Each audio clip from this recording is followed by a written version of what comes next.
Здравствуйте, дорогие подписчики и гости моего канала. Продолжаем тему служебные имена.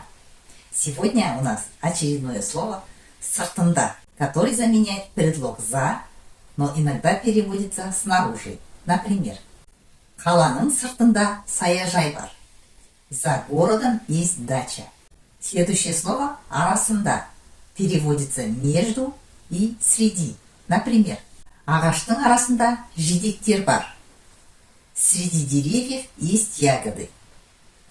Или можно сказать, между деревьями есть ягоды. Следующее слово ортасында, который является синонимом слова арасында. Поэтому переводится тоже среди и в середине. Например, ол қонақтардың ортасында отыр. Он сидит среди гостей. Или можно по-другому сказать, ол қонақтардың арасында отыр.